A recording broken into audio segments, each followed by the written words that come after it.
everyone, thanks for joining us here at Book Blather. If you're new here, I'm Dave, this is Olive, and we mostly talk about books, occasionally have some snacks, and sometimes talk about some other things. So today, we are bringing you our latest and greatest update on the Children of Time series by Adrian Tchaikovsky. And that is because we just recently finished the latest installment, Children of Strife. As you can see, this is a chunker that just came out in March of 2026. So we just finished this recently and wanted to give you another update. If you haven't seen one of our previous updates on this series, this is the fourth book in the Children of Time series. If you've been around a while, you know that we love Adrian Tchaikovsky. We've read 10 of his books so far, plan to read a lot more. He's one of our favorite authors. We talk about him all the time. And if you haven't been around for a while, you may not know that we also do a live show with Gareth over at Books, Songs, and Other Magic that we do every other week. And we recently just had, a few days ago, a special live show where we chatted with Adrian Tchaikovsky. He was nice enough to come talk with us for a little while, and he was a totally lovely guy. Super nice, super gracious, super insightful, and it was great to finally talk to this author that Gareth and I really love and have been talking about for a long, long time. So this book, Children of Strife, as I said, it's the fourth one in the Children of Time series. This series started with the book Children of Time. So this is a book that came out in 2015. And when we talked to Adrian, he was telling us that, Adrian originally started publishing fantasy. He had published, he did this long series called Shadow of the Apt. It's like a long 10-book fantasy series. And then in 2015, he had another standalone called Spiderlight, too, during that time, fantasy. But then in 2015, he wrote this science fiction book. And this pretty much began his career as a successful science fiction writer. They did not expect this book to be as much of a success that it was, but it was a huge hit. It won the Arthur C. Clarke Award at the time. Subsequent to that, the series won a Hugo Award, but because of some issues taking place inside the Hugo voting, I understand Tchaikovsky decided it would be the right thing to do not to talk about that award, but he did win it for this series, even if he won't take credit for it. So this was the first one. The second one is Children of Ruin, and the third one is Children of Memory. And just in case you haven't seen our previous videos on these, we will give you a very quick summary of these because it's basically the same, mostly the same ages and kind of the same universe that we're dealing with here throughout these different books. The books are all related. Adrian mentioned that Children of Time was supposed to be just, not only was it not supposed to be big, it was supposed to be just a one-off, a standalone novel, but it was so big. Now he just put out the fourth one. So they're all related and they all have similarities, but they all have differences, significant differences that makes each one really, really cool. So to give you the very brief summary so you can understand the world that we're talking about here is basically these take place in a universe where they are, although we see different time periods, all those time periods take place in the far, far future. And so there's the first age where humanity has become very, very, very advanced. And they have basically sent out terraforming teams. The lead one and lead scientist is Ivana Kern. And she has gone to this world that she's called Kern's World. And it's very Earth-like, and she has gone there, with some plans. We also see then a second age, which takes place much, much, much, much later in time. And these two different time periods are separated, and we see these in all of the books. These are separated because at the time that the terraforming of these alien worlds is starting, and Ivana Kern has taken a virus to this Earth-like world. It is an evolution accelerating virus, and she's also brought some primates with her, monkeys, I guess they were, and she was planning to kickstart evolution of these primates on this world. Now, while she's there, things go very, very wrong. There's a lot of conflict on Earth. Things go very, very wrong and causes basically a collapse of civilization back on Earth. and these damaging signals are sent out, which actually damage all these outposts that are located in other worlds. And in the second age, humanity is coming back from that collapse, and they don't quite reach the height that they reached, but they're back to spacefaring again. They're old decrepit ships that they're using, but they are massive generation starships, so still way more advanced than we are. And but things are going wrong on the Earth. So all these arc ships go out to try to find new places to colonize. And some of these arc ships are headed for some of the old worlds that were supposed to be terraformed that we lost touch with when the collapse happened. So when Children of Time, we basically alternate back and forth between these two ages. We see early in time where things go wrong and the virus gets launched, but not with the monkeys. So when the virus hits the planet, the evolution starts to take place, but not with primates.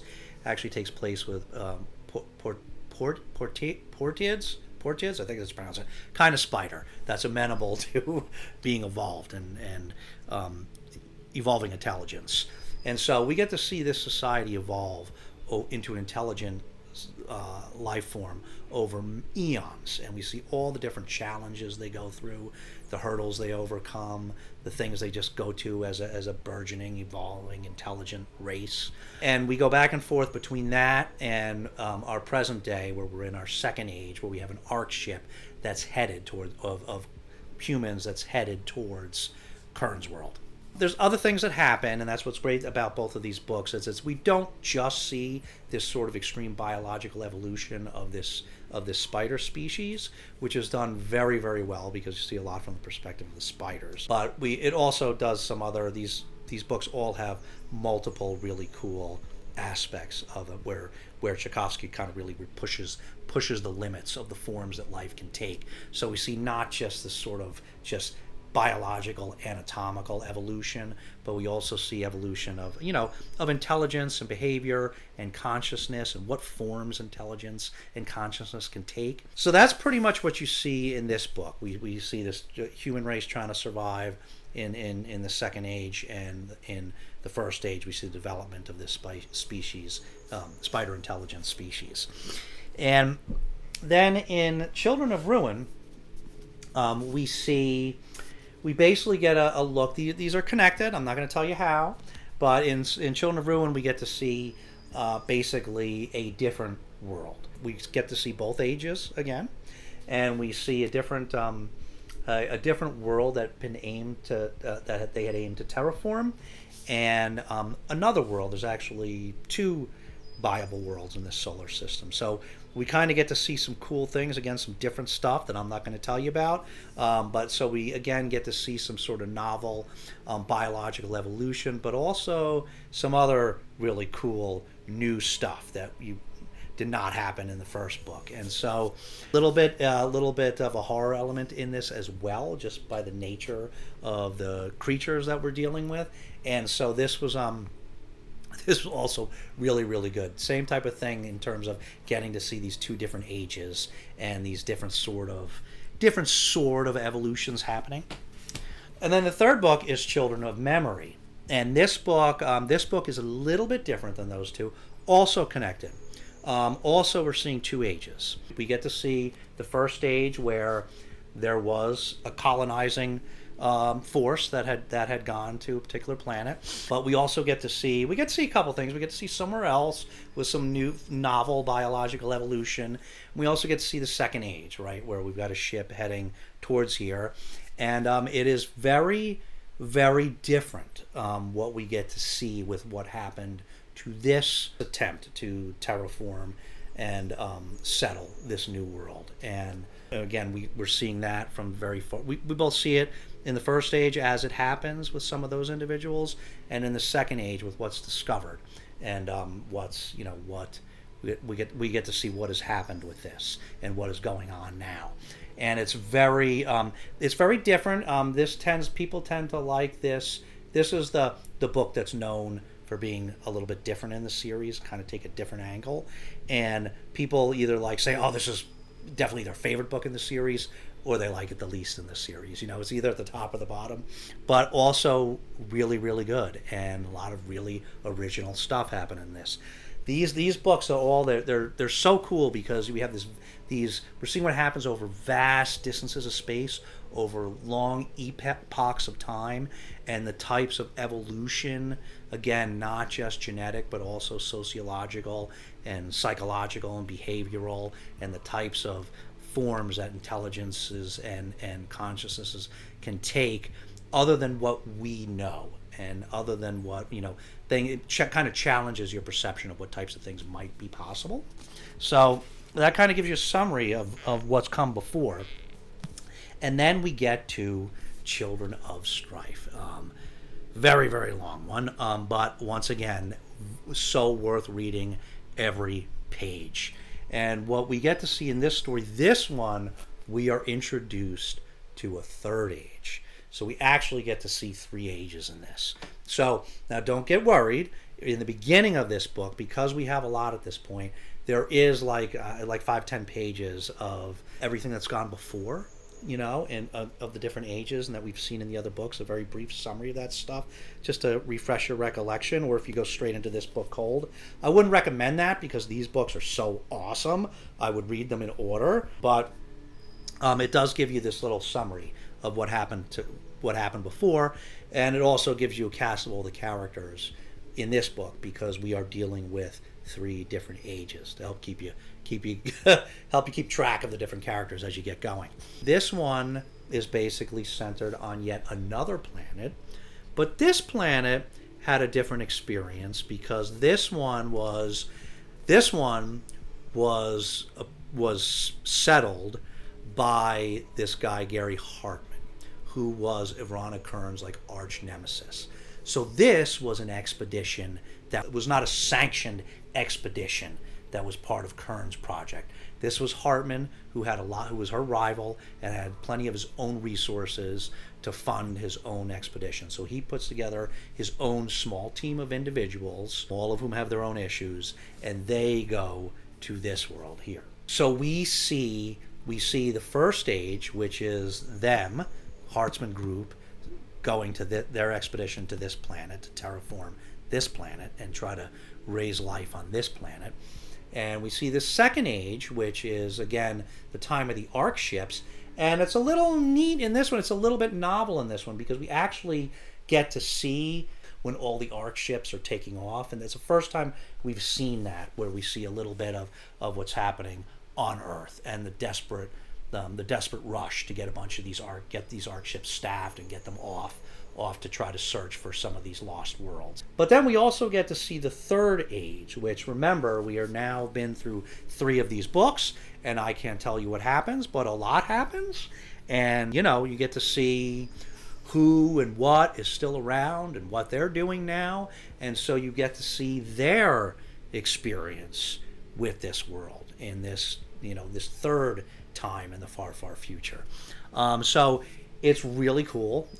And once again, we get to see the, extreme biological evolution of another non-human terrestrial species, because it turns out originally when Ivana Kern's virus was set loose on the original Kern's world, turns out the spiders weren't the only thing there whose evolution got accelerated. So we get to see that here. That character is very cool. Very cool character. Kato, I can say the name. So, again, we get to see that piece, but then we get to see some other new original explorations, really pushing the boundaries of what types of life there can be and what forms intelligence and consciousness can take. What, you need another pick-me-up? Here. Okay. All right. So now for each of these 3 ages, we get to see what the teams basically for those ages see, right? So for in the first stage, when Hartman's team gets to the planet and then starts to deal with the planet, we get to see what they go through. It's a small team, and we get to see what types of things get tried and what type of big change happens, and the result of that and their interactions with the planet, which is definitely something wild and new. And then in the second age, when an arc ship gets to that planet and kind of discovers what has happened there and interacts with the planet, it has its own things that happen and its own interaction with the planet that has very different but significant long-term results. And then when we get from the third age, we have it's really an exploratory vessel that again is really sort of coming out of those previous books. There's an exploratory vessel that is visiting that system that is captained by this new type of evolved creature. This particular individual, Cato, is the captain of that exploratory vessel, and we see them engage with the planet and the things that have resulted there from the previous ages that we got to see. And as with all these books, you get to see these different ages. It flips back and forth between the different ages. So you kind of, the story evolves. The story itself evolves as you go throughout these three. You're seeing what happens throughout these different periods in you're not seeing each period in a linear fashion. It's I mean, you're seeing them in a linear fashion, but it's jumping around. It's jumping around from one time period to the other, and it really works in really propelling all of the stories to get forward simultaneously until you get to the conclusions where all those stories are meeting, and the conclusions of each of those stories kind of combined. Really cool exploration again of just concepts of extreme evolution and divinity and creatorship and all this stuff. Just really cool. With each passing story, it gets harder to say more without spoiling things. But like I said, we do get, as with all of them, we get some new stuff. With this one, we get a whole new age, because we now have this whole new epoch that comes out of these previous books, and let's just say individuals that are the result of that. So we get that whole new age, we get that new piece from the second age back on Earth, we get to see the new biological evolution of a new non-human species, and we get to see this really wild new pushing the boundaries of conscious awareness and control. And so that's really all I can say about it. But this book is really good. Yeah, so we highly recommend this whole series, Children of Time series, by Adrian Tchaikovsky, and we would certainly highly recommend this book. It takes a while to get through, but it is so very much worth it. Really good story, and he really just takes. He just continues once again to take it to the next level and shows a whole bunch of new things. Just so many big ideas. From getting to know him a little bit just from learning about him, and then now finally getting to talk to him. Adrian Tchaikovsky is is somebody that's not faking it.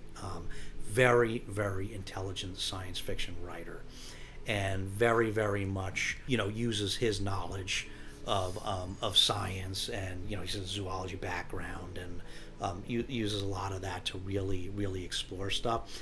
And when we talked to him, actually, this was a question that I had for him, because some of the stuff, especially more of like the it's all very speculative, all this evolution that you see over long periods of time, but especially the parts about intelligence and consciousness, and the way that he takes other systems to show how these things can be take these other forms that none of us would originally, other than Adrian, wouldn't be inclined to think about or really consider as being possible until you read his rendition of them.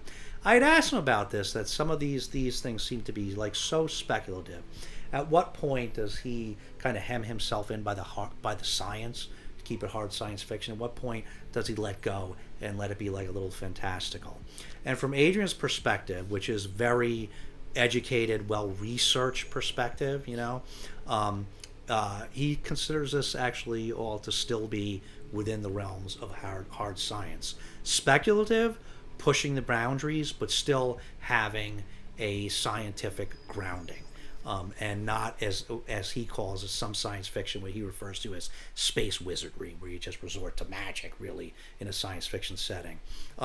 He has not done any of that yet. He just really, really pushes these boundaries and really, really makes you think about what might theoretically be possible, as outlandish as it may seem. The different forms that these type of things could take, given enough time and given enough pressure. It's just so imaginative, such an amazing job that he does. He's such an excellent writer. The pacing, the quality of the writing is so good. There's not a wasted page, and you never get bored going through them, even when they're as long as this one is. So if you haven't tried Adrian Tchaikovsky, we hope you try him. And if you haven't tried the Children of Time series in particular, we hope you try that. Children of Time is one of our favorite books, period. And this is such a phenomenal series. We hope that anybody has any interest in this sort of thing gives it a shot. So let us know if you've read this series, any of the books in this series, or if you're interested in it. We always love to hear from you, but we certainly, of course, would love to hear your thoughts about this series and or this book. But if you don't have anything substantive to say, you can always leave Olive a puppy emoji, because she does always like to see those, right? Almost as much as she likes these little snacks, but not quite, right? So, did you have anything else to add on this matter? Anything else to add about these books? She loved these books as much as I did, right? Did you loved them as much as I did, right? You have anything else you want to say? I covered it all? Okay, I guess that's it, guys. So, as always, thanks so much for watching. We'll see you again very soon. But in the meantime, take care of yourselves and each other, and we'll see you next time.